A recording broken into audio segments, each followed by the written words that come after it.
As I mentioned, we are going to be in Joshua, the 6th chapter. In just a few moments, you may want to open up there, but we will be around a little bit before we get started, or get into that chapter. I left with a question last week, and that question was, what of the calls by God to kill everyone? One of the criticisms of the Bible come to the book of Joshua, comes to God's commands to completely kill everyone in the cities that are in Canaan. And so specifically, I asked a question last week, were those commands literal? Kill man, woman, old and young, kill them all. Was that literal or was it hyperbole? I encouraged you to read Deuteronomy the 7th chapter and Deuteronomy the 20th chapter. The reason being, those are the chapters that God gives those commands. You may say, why Deuteronomy? We're dealing with Joshua. Remember that the book of Deuteronomy takes place chronologically right at the end of Moses' life. So Moses is given these commands. The people are preparing to cross over the Jordan, and that's where the commands are for the people to do that. So what of these criticisms of genocide, what do we make of this? Any comments? I've got a few things I'm going to run through, but I figured I'd let you get some ideas out on the topic. What of, or general ideas, specific question, was the command literal or hyperbole to annihilate the people?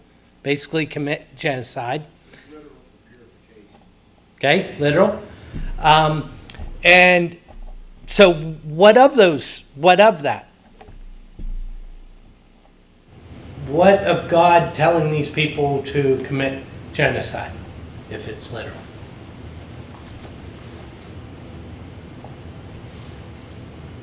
God? Not sure I understand your comment, Fred. Fingers may not have done what you told them to do. I have that problem all the time. Amanda has that problem with me, for that matter. God wiped out all the people in Noah's day when they were disobedient. Okay. So sometimes people may say, or you can have two sides of this. Maybe we don't want to accept by God's part a command of genocide.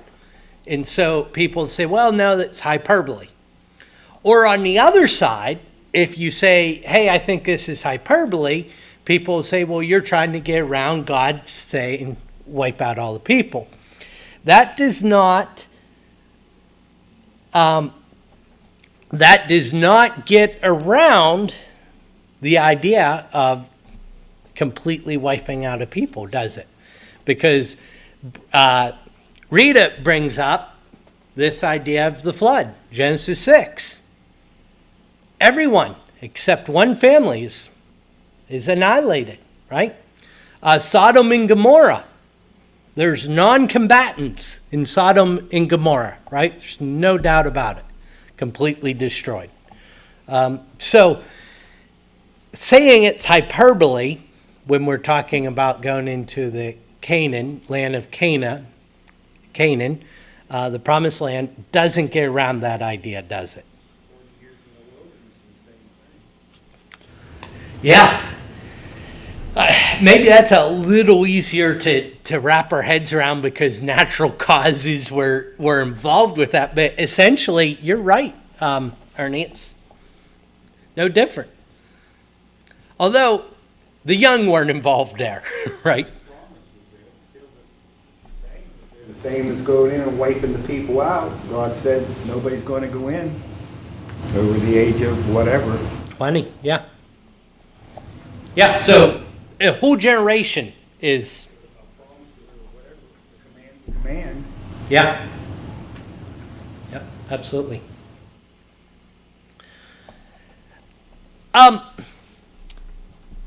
Do you think, and Fred commented here, God did not want them to mix with the people, and Ernie was getting at that earlier. Do you think that for the non-believer, this is a legitimate thing to latch a hold of or to be suspicious of? To say, hey, there's an alarm that goes up with that. They wouldn't like it, Wouldn't like it. not in this day and age especially. Yeah. There's purification aspect. Okay. They would not like it at all. Could we say, if someone was alarmed by this, that that's actually a good thing?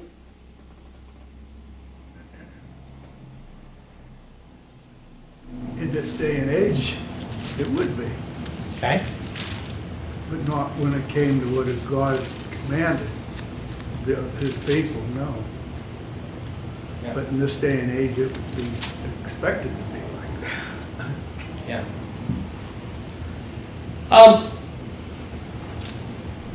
Yeah, I think I'll let that stand where it is because, so much of that, it's just obvious, right? Right. We don't want to, we don't want to see genocide. I think politically in this country, the vast majority of our people, of our country, of our populace, I'm trying to get out, have been in favor of the involvement of our country stopping genocide, right? And we've said, hey, that's just.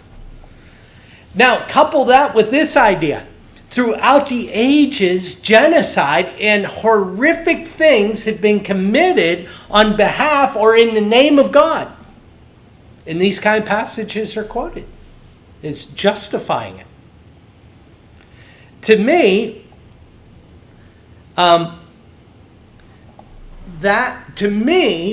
someone having an alarm coming at this from an unbiased standpoint and seeing what takes place in the book of Joshua, having alarms going up is probably a good thing. We would say genocide is not moral, right? It's not something that we want to see. Now, the question becomes, is God immoral in telling the Israelites to do this? Now, that's a completely different story or a completely different question. Now, I think that's the grounds that we have to defend, that we have to look at and defend this position. I'm going to state outright, as I think you would expect, even demand of me to say, that God is not immoral in his decision to do this. And I'm going to make that case, and then we're going to get, after comment at any time, stop me. And then after that, we're going to get into chapter 6. But I think this has to be dealt with if we're going to be intelligent believers capable of defending our scripture. We have to look at these issues before we go through and not say we just blindly accept them because they're written on a page. God's judgment, number one, are for a unique time and unique situation in time. This is not justification for followers of God to force their will upon other people, nor was it justification for the Israelites to go out crusading. Now, it's been used for justification for that, but it's not justification. It's not given by God. The Israelite people were not imperialist or people who were reaching out to conquer the world. We've seen that throughout time, before their time and after their time, right? Where these empires reached out as far as they could. That was not Israel. That was not God's people. That was not his kingdom. He'd given them an area. He told them, here's what I want you to do. And so it's not a universal command to go conquering people. I think that's number one. Number two, the Canaanite people were not just innocent people. And we started to touch upon this last week, although from a very different standpoint, so you may not have connected the two. Leviticus 18 and Deuteronomy 12, I encourage you to write those down to get into these chapters as a whole study in and of themselves. So if there's a desire to do that, we can do that in the future. We will not do it tonight. But I encourage you to write those down for your own study and to look at them this week. The Canaanite people were not an innocent people. The Canaanite people were not people who were good for the earth or for their own people.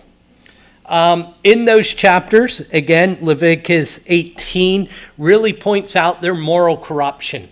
Their sexual behaviors were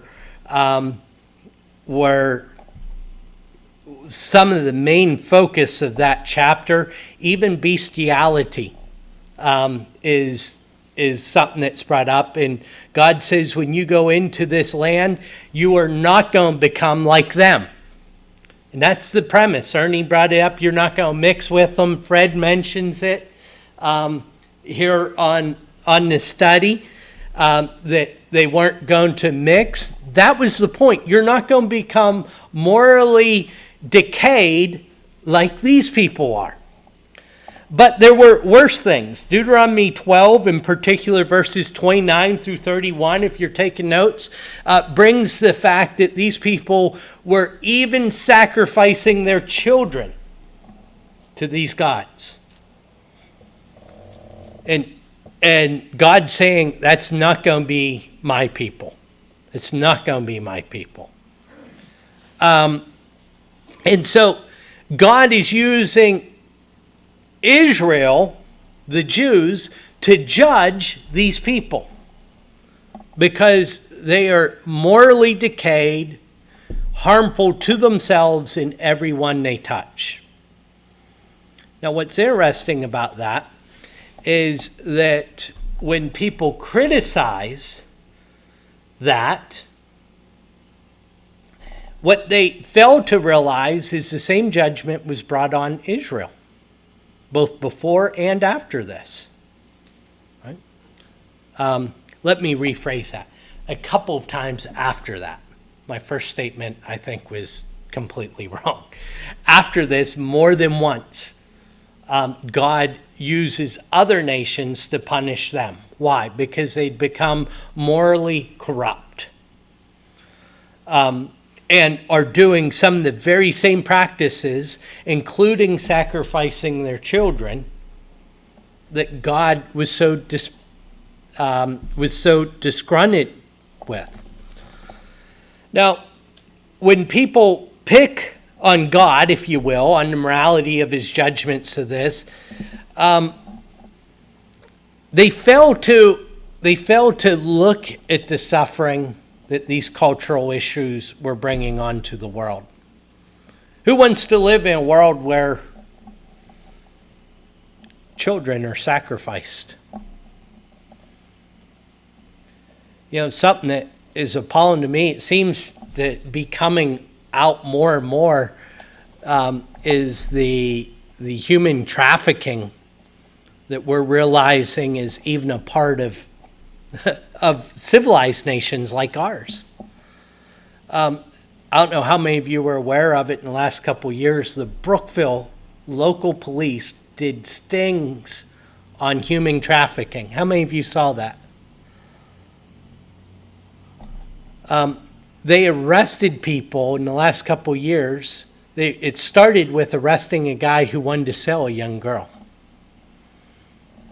And they started running these stings where they were posing as having young girls for sale. And they arrested our little local police bureau, arrested people who came, one guy from Philadelphia, I think one was out of state, another guy, coming to buy humans for despicable things. You want to talk about hell on earth? I think that's where that kind of terminology comes into play. When you look at getting so far away from God that kind of suffering is inflicted on other people. That's moral corruption and its impact. And that's the way these cultures had become. And God was saying, I'm not going to tolerate it. That culture needs annihilated. And he warned Israel, the Jews, if and when you become like that, I will spew you out of the land the same way.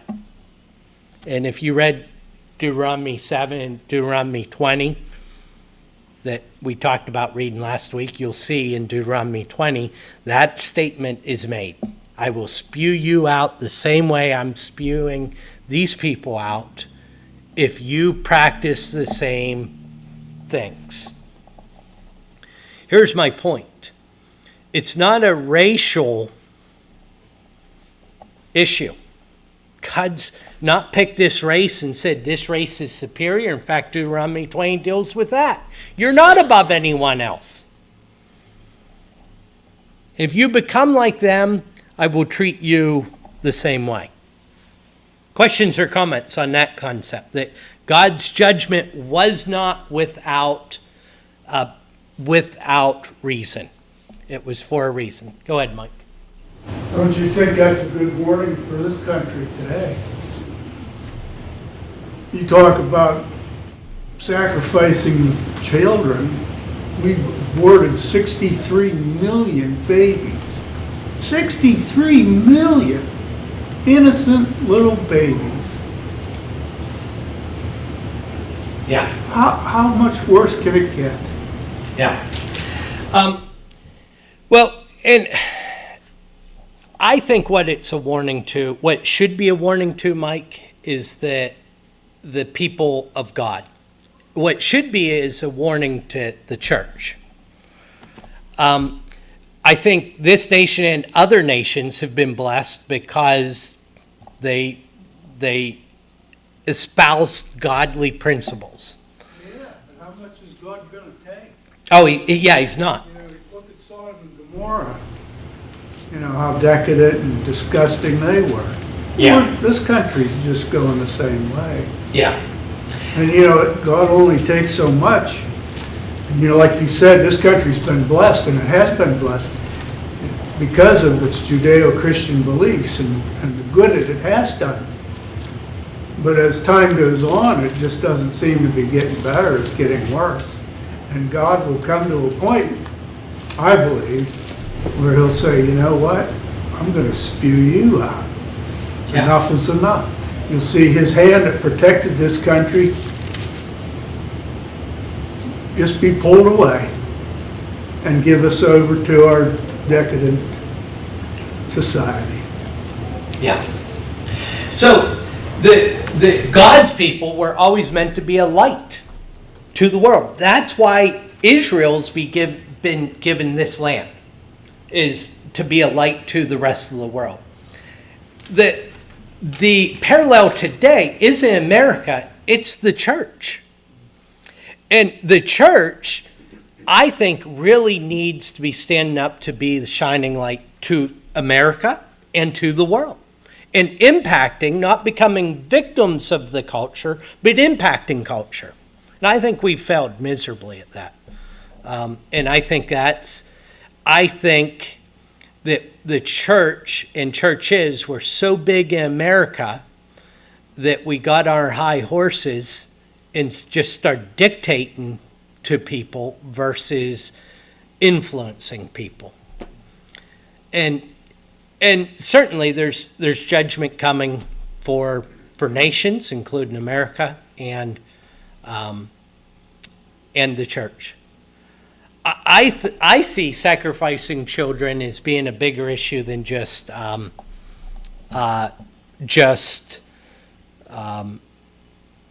abortion. I think when you look around, what's really prevalent, and that's a lot, at what you say, 60 million? 63 million. I knew it was immense, which is saddening. There's other ways children get sacrificed. When we put pleasure ahead of everything else in life, or wealth, gaining wealth ahead of everything else, including our obligations to our children. When we sacrifice their well-being for anything else, that's sacrificing our children for something else. And I'm not mitigating or downplaying, abortion when I say that, but there's other ways as well. When we worship our own pleasure, our own gain for those things, those are things the church needs to be a beacon in. I shared the post from Orange.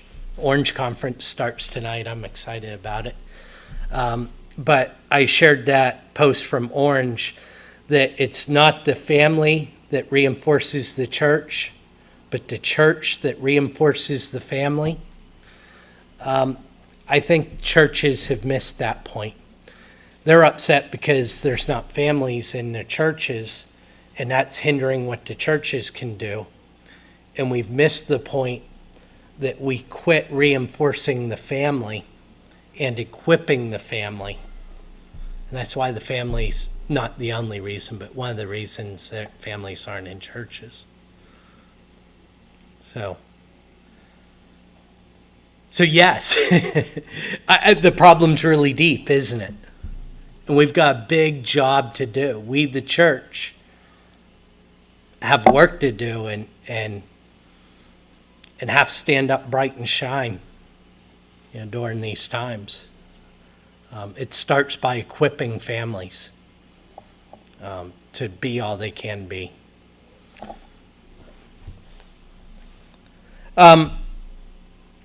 God's judgment is not without reason, right?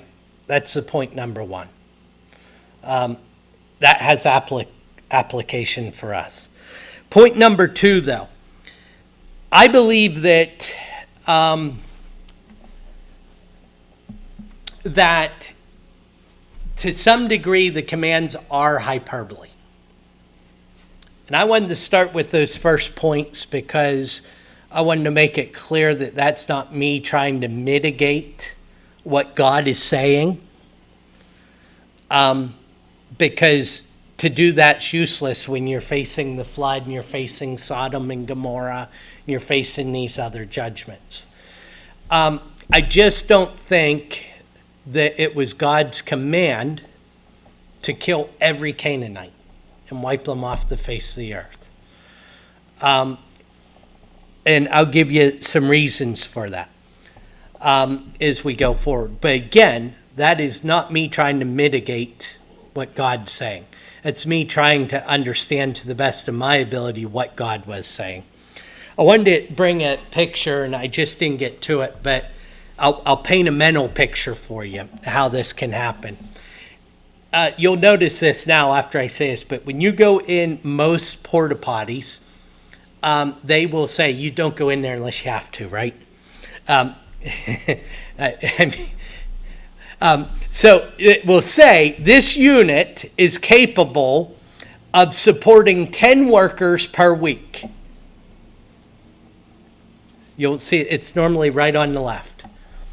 And I bought it porta-john that stayed at our farm, and we'd have a company come in and service it. But it was my porta-john. It had that sticker on there. And I read that, and I thought, looked around when I was in the porta-john. I said, I don't think 10 people could fit in here. So I will bring a picture, Lord willing, next week for you. I did not get it pulled out, but I'll make a promise for next week. We decided to see at the farm whether we could get 10 people in there. We did. We got 10 plus a Jack Russell puppy in one porta-john. I know you're having trouble believing that, so I will provide photographic evidence of that next week. But my point is, if you read, and I have a picture of the label too, if you take those words one way, they can mean what we were doing, right? But that's not the intended purpose, is it? But it does have a specific purpose. It does have a meaning. I think God's words had a meaning. One way is leave no living thing, I think is a little bit hyperbole. Secondly, though, I looked at the idea, and what we're going to see in chapter 6 is a city falling. Some of the studies of the old Hebrew language would suggest that when we think of cities, they're not what these cities were. This is not centers of population. These were places people did business, so they would come into the walls and conduct business. Some of that business in chapter 4 was, a little sketchy, right? But there was a reason Rahab was living in the city. And the marketplace would be there. And they were strongholds. And that was their primary purpose, was to be a stronghold. That's why it had city or walls around it.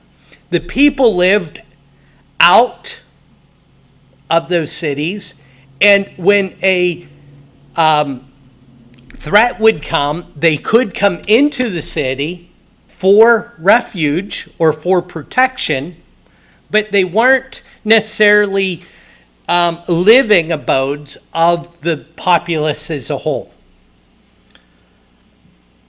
If that is the case, then it would seem that God's saying kill everything in the cities, everyone in the city, but that's different than genocide.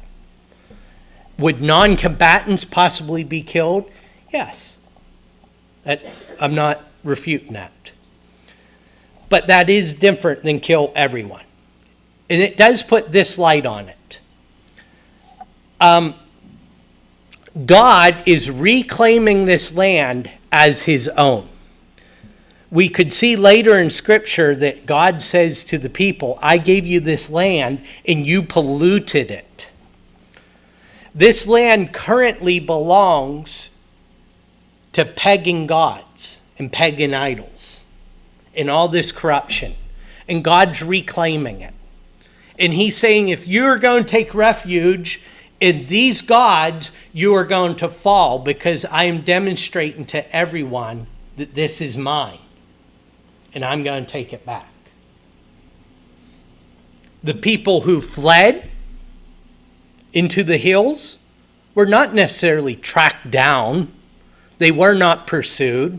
They were fled. In fact, a lot of the commands was to drive the people out. I don't think it was a universal command to kill every human, as it was to drive them out and to make sure their influences were not in the land. I would support that, and we looked at these verses last week. Joshua 10 says that Joshua killed everyone in these areas. And then in Joshua 15, Caleb wants one of these areas, and he goes and he drives the people back out again. Well, if everyone's killed, who's he driving out? Also, when you look at Deuteronomy, the 7th chapter, he says you're going to kill everyone and don't you marry them. Why are you worried about, Mike Thigh said buried last week, but why are you worried about marrying people you've killed? Well, I think that explains it. It is a little bit hyperbole language, and it is taking these strongholds and driving the people out. Questions or comments? The only comment I would have is they were promised all the houses and everything that was there, so I'm not disagreeing. Maybe they didn't drive them out. They wanted them out of the land altogether. Yeah. Yep. And Judges would support what you're saying, the next book, that what they did instead, the end of Judges chapter 1, instead of driving these people out, not letting them have influence, A, they married them, exactly what they were commanded not to do, and B, they made them slaves. They were supposed to drive them out, get rid of them, and rather they made a type of agreement, made them slaves. And chapter 2 deals with exactly that. You broke my covenant by marrying these people. So, to me, that overall view helps me to understand what chapter 6 is. This is God reclaiming the area. I hope those ideas are helpful as you reason through some of this, as you understand what God is and is not saying, and as you discuss these things with others about what God is and is not claiming. Go ahead. Yes, and I looked at that. Well, I looked at that. Those commands seem to be in the cities. So anything that's in the city, and we're going to see that here in Jericho, anything that's in the city is to be killed. And along for that, not just killed, but the phraseology, and this comes out really loud in the ESV, is dedicated for destruction. And that was puzzling for me. But if we take that view that God's reclaiming it, he's saying it's going to be destroyed for that reason. It's not going to be useful. So yes, the livestock in the cities were destroyed. Absolutely. I'm not sure that, if you find one, let me know, because I'm errant, but I'm not sure that applied to the land as a whole. All right, all that about this. So let's go ahead and jump into chapter 6. What we don't read, we're going to summarize so next week we can get into chapter 7. Would someone read starting in verse 1 through 14, please?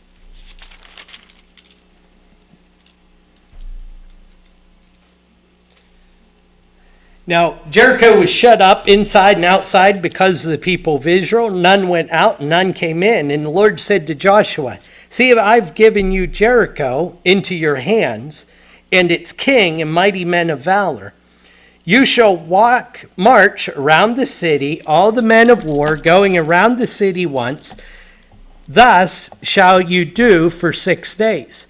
7 priests shall bear 7 trumpets of ram's horns before the ark. On the 7th day you shall march around the city 7 times, and the priests shall blow the trumpets. And when they make a loud blast with the ram's horns, when you hear the sound of the trumpet, then all the people shall shout a great shout, and the wall of the city will fall down flat. And the people shall go up, and everyone straight before him." So Joshua the son of Nun called the priests and said to them, "Take up the ark of the covenant, and let 7 priests bear the 7 trumpets of ram's horns before the ark of the Lord." And he said to the people, Go forward, march around the city, and let the armed men pass on before the ark of the Lord. And just as Joshua had commanded the people, the 7 priests bearing the 7 trumpets of ram's horns before the Lord went forward, blowing the trumpets with the ark of the covenant of the Lord following them. The armed men were walking before the priests who were blowing the trumpets, and the rear guard was walking after the ark, while the trumpet blew continually. But Joshua commanded the people, "You shall not shout nor make your voice heard, neither shall any word go out of your mouth until the day I tell you shout, then you shall shout." So he caused the ark of the covenant to circle the city, going about it once. And they came into the camp and spent the night in the camp. When Joshua rose early in the morning, and the priests took up the ark of the covenant, and the 7 priests bearing the 7 trumpets of the ram's horns before the ark of the Lord walked on, and they blew the trumpets continually, and the armed men were walking before them, and the rear guard was walking after the ark of the Lord, while the trumpets blew continually. The second day they marched around the city once, and returned into the camp, so they did for 6 days. So, imagery, right? This is about the ark. What's the ark represent in short? God in box. Yeah, the presence of God, right? I didn't recall that, but yeah. They march around this. Now, something that's interesting to me is we're talking about the city population density, and this Canaan is densely populated. But notice this city, here they're only marching around it once a day, but it's small enough they're able to march around it 7 times in one day. It's not the size of Pittsburgh, is it?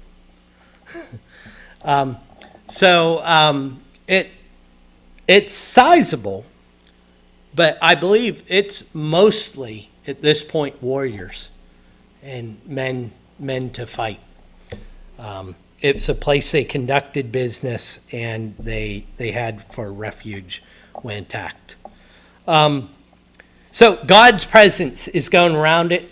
Horns are signs of power. Whose power is it? It's not yours, Israel. It's mine, the Lord's.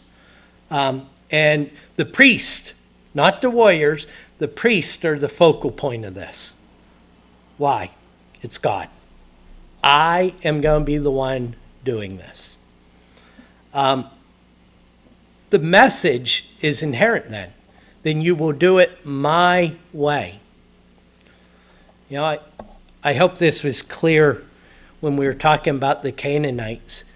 God's judgments aren't just out there, and just, I like this and I don't like this. These were not things that were good for anyone. Why do we as people gravitate towards those things? Corruption, right? Not of God.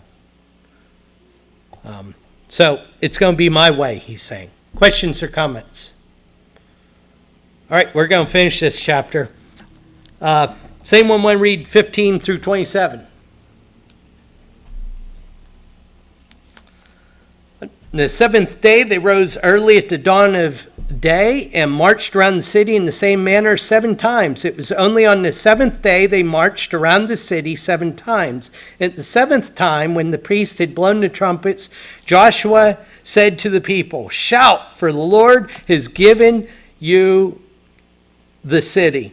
And the city and all that was in it shall be destroyed for the Lord, or be devoted to the Lord for destruction. Only Rahab the prostitute and all who are with her in her house shall live, because she hid the messengers whom we sent.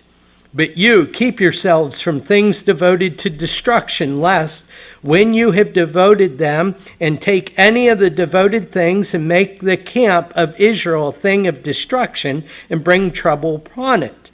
But all silver and gold and every vessel of bronze and iron are holy to the Lord and shall go into the treasury of the Lord. So the people shouted, and the trumpets were blown. As soon as the people heard the sound of the trumpet, the people shouted a great shout, and the wall fell down flat. So the people went up into the city, every man straight before him, and they captured the city. Then they devoted all the city to destruction, both men and women, young and old, oxen, sheep, and donkeys, with the edge of the sword.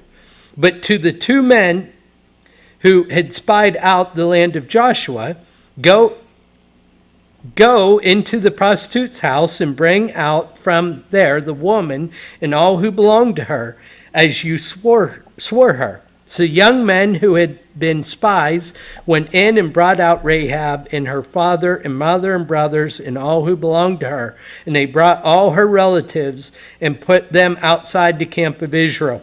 And they burned the city with fire and everything in it. Only the silver and gold and the vessels and the bronze of iron they put into the treasury in the house of the Lord. And Rahab the prostitute and her father's household and all who belonged to her, Joshua saved alive. And she has lived in Israel to this day, because she hid the messengers whom Joshua sent to spy out Jericho. Joshua laid an oath on them at that time, saying, "Cursed before the Lord be the man who rises up and rebuilds this city Jericho. At the cost of his firstborn shall be laid his foundation, and at the cost of his youngest son shall he set up its gates." So the Lord was with Joshua, and his fame was in all the land. So seventh day, march around seventh day. At the trumpet, they shout. City comes down. It's devoted to destruction. Joshua lays this curse on it. We see that fulfilled later in Scripture to the one who starts to rebuild Jericho. Questions or comments? No. All right. That is ugly. Chapter 7 is uglier. We'll continue there. And is bribery? I'll bring you evidence that you can fit 10 people in Jack Russell inside a porta potty next week. Thank you.